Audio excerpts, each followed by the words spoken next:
The main topic I wanted to talk about today was how to add music to your games. When you can add music, what kind of music you need, what kind of playlists you want, and what are some good sources for the music that you add to your games.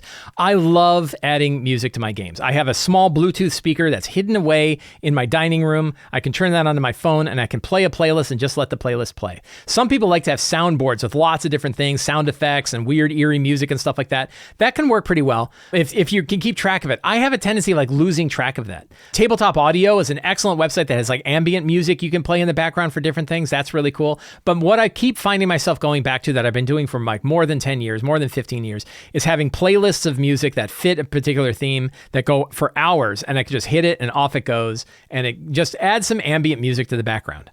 The main thing that I do is I have 3 different playlists. I have a relaxing playlist, a suspenseful playlist, and a combat playlist.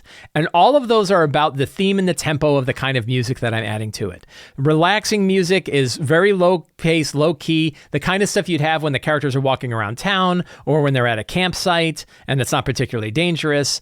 Or they're just, anytime that or they're having conversations with NPCs. Anytime that their lives aren't at risk, the threat isn't great, the relaxing playlist is there. I'll usually start with the relaxing playlist while the characters are getting ready, and then depending on what happens during the strong start, might switch to one of the other playlists. But those playlists, those 3 playlists have a lot of variance to them, a lot of ability to use them in lots of different circumstances, which means you really only need those 3. The suspenseful playlist is really meant when things are dangerous but not in combat. So if you're exploring a deep dungeon, if you're out in the wilderness at night, if you're, any kind of travel where there's a risk, if you're in a town but, there are shady people in the shadows that are looking at you funny, then you use your suspenseful playlist. Again, low key, low tempo, but kind of got a sinister undertone to it. And, so you want to find different music that does that. You don't want something that's hammering really fast. You want a low beat, but not quite as happy and serene as what you would put into the relaxing playlist. And then you have the combat playlist. And this is your hardcore, music is hammering out, high rhythm, energy, things that you get. And the key is you definitely want to be switching those, because if you have your high energy music going while you're in a relaxing scene, that throws the environment off. Likewise, if you have your relaxing music while you're doing combat, everybody's falling asleep. So you definitely want to be switching among these playlists while these different kind of scenes are going on. But I don't think we need more different variants than that. You could have like, I have my wilderness versus my town, and I have overland fights versus dungeon fights. Right? I wouldn't worry about that. Instead, I would focus on those 3, and I recommend those 3. Relaxing playlist, a suspenseful playlist, and combat playlist. So what are some great albums that work well with this? I am a huge fan of video game soundtracks. I listen to video game soundtracks not only when we're running our games, but I listen to them when I'm working on other stuff for Sly Flourish, when I'm doing writing, when I'm working on anything. I like to have music in the background, but I can't deal with music that has lyrics in it, especially if I'm writing. I can't write or speak while there's music with lyrics. So as much as I love my classic rock, I don't listen to it when I'm writing. I listen to video game soundtracks because they last a long time, different pacing. They sound really nice, and I like listening to them, but they don't usually have vocals. And if they don't have vocals, that's not going to interrupt my own vocals that are going on my head or on the page, or if I'm speaking it out to players. The Witcher 3 soundtrack is amazing. I've been listening to it for years. I've been listening to it as long as it's been out. The main soundtrack, the original score plus the Blood and Wine expansion sound really, really good. They have a lot of different tracks on there, and it works very well for relaxing music. It works well for suspenseful music in particular, but it has a few bit of tracks of combat that you can throw in there as well.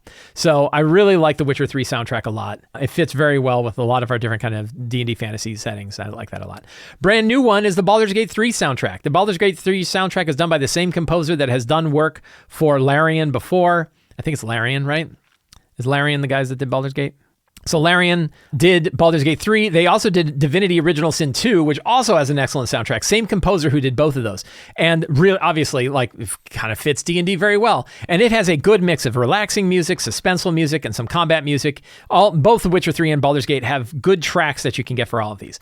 Now, one of the hard parts, sort of doing your homework up front, is you're going to want to sit down with your music player. You're going to want to listen to the music. When you find a track that fits it, you're going to add it to that playlist. And it could take you a good hour to go through all the different... You don't have to listen to a whole track. You generally get an idea of which tracks are good, and you can play those tracks. So unfortunately, it's not like you can just play one whole album for a game, because the pacing is going to be off. So you kind of got to figure out which one of the 3 playlists those tracks are going to go to.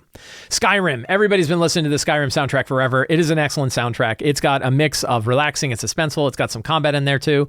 Really good low-key soundtrack that you can add. People have been listening to it for, I don't know, as long as the game has been out. Elder Scrolls 4, even older than that, also relaxing and suspenseful. Very good fantasy music that you can add to your backgrounds. I'm a big fan of the Assassin's Creed soundtracks. I've been listening to all the Assassin's Creed soundtracks for a long time. Some of them work better than others because some of them are pretty circumstantial to the game. They don't really fit well into any of the 3 categories, but every so often you find some good combat music, some good relaxing music, some good suspense music that you can draw into the games. Assassin's Creed 2, Odyssey, Origins, Brotherhood, and Valhalla all have excellent. Assassin's Creed Valhalla seems to have like 30 different soundtracks for every one of the expansions they put out. Those are really good too, and you can grab those and drop those in. Sometimes they have a lot of vocal stuff though, so you got to pry out the vocal stuff.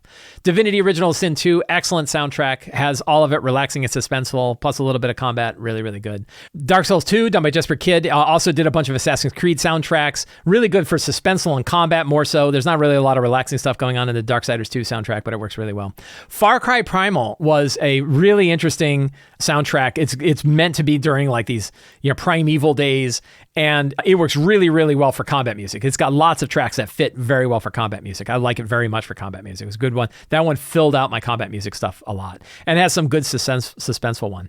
A soundtrack that I had not heard until recently is the Warhammer 40k Darktide soundtrack. I love it. The first track is amazing, and it's got a lot of good suspenseful music in it and some good combat music. I actually just stuck this album on repeat during my Ravenloft game, and it worked great. It sounded cool. I could hear it in the background. I don't know if the players picked it up, but it was a nice backdrop. And then Horizon Zero Dawn and Forbidden West are 2 amazing soundtracks. Sometimes they're a little bit forward, so they kind of overtake what's going on. They don't kind of fade into the background like Skyrim does, but many of their tracks work well for combat. Many of them work well for relaxing. Many of them work well for suspense. You got to listen to them. Again, both Horizon Zero Dawn and Forbidden West, plus their expansion soundtracks, are hundreds of tracks to go through. So you can kind of add those in. And off you go. Now, when I'm actually running music at the game, I keep the volume level low. There's 2 ways to do it. One when you're running online and one when you're running in person. In person, I used to have like a big stereo in the room, and I actually got rid of it because it was too much. It was sitting right on top of one of the players. So I have a little Bluetooth speaker that sits off to the side, and I can connect to it from my phone, and it sits there. And a lot of times the players would be like looking around like, where is it? And I'm like, oh, it's behind the cabinet over there. Like, oh, okay. And you just want it there so that it's kind of sitting in the background, almost like dentist music, right? You don't want it to call attention to itself. You don't want people to notice it's there, or they might just notice. You really just want something that's kind of in the background that's setting the pace. So you want the volume level to be pretty low. High enough that people can hear it, but not so high that it's dominating. And you don't want it to be so loud, so that they can't hear you over it, or they're paying more attention to it than they are to you. You don't want that. For online play, you can use Kenku FM. Kenku FM is a tool that is made by the same people who do Owlbear Rodeo. It's an application that sits on your machine. You can have it added to your Discord server as a Discord bot, and it will stream music from your local machine or from any web browser-based machine. So what I do is I have all my playlists in Apple Music. I log onto Apple Music inside Kenku's browser, and then I can play a playlist from there, and it streams out to everybody else. And the key there is you want to make sure to tell your players how they can control the volume of the music. So you can put it there. You don't want it to be too loud, and then let them know, hey, they can turn it off if they don't want it, or they can turn it up just a little bit. And you tell them, like, I'm going to keep the streams going, but if you don't want to have it, you don't have to have it. That way the players can control the music that they're listening to, because some people don't want it. Some people, they find it too distracting. And if you're a DM and you don't like it and it's fine too distracting, don't do it. You don't have to do it. But if you are the kind of person who likes that sort of subtle undertone, that's a way to go. Now, the cool bit is once you have your relaxing, suspenseful, and combat playlists, you have them forever, right? You have them, they work for any game. They'll work for, unless the genre of your game shifts significantly. If you're playing fantasy RPGs and you set up these fantasy playlists, they're all set. I actually had separate ones for my Spelljammer campaign that actually did have like rock music and stuff like that, because I was trying to capture this sort of 1980s heavy metal vibe when I was running my Spelljammer game.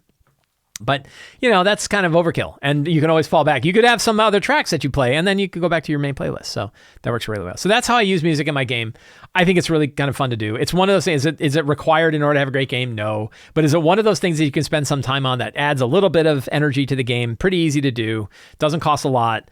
and can work really well. Another thing you can do is there's lots and lots of playlists that follow these. If you go to YouTube, if you go to Spotify, people have already built playlists for all these different environments. You can just grab one of those playlists and go. I imagine that's a lot easier for people who do it that way if you don't want to be so nitpicky about what music you pick. You can even pick a particular album and say like Witcher 3 relaxing music. I used to listen to this all the time. And they have like hour-long or 2-hour-long or 3-hour-long sets of music from The Witcher that just go on repeat. And you can drop those in. Same thing like Darkest Dungeon combat music and things like that. Darkest Dungeon, by the way, is another soundtrack that works really well.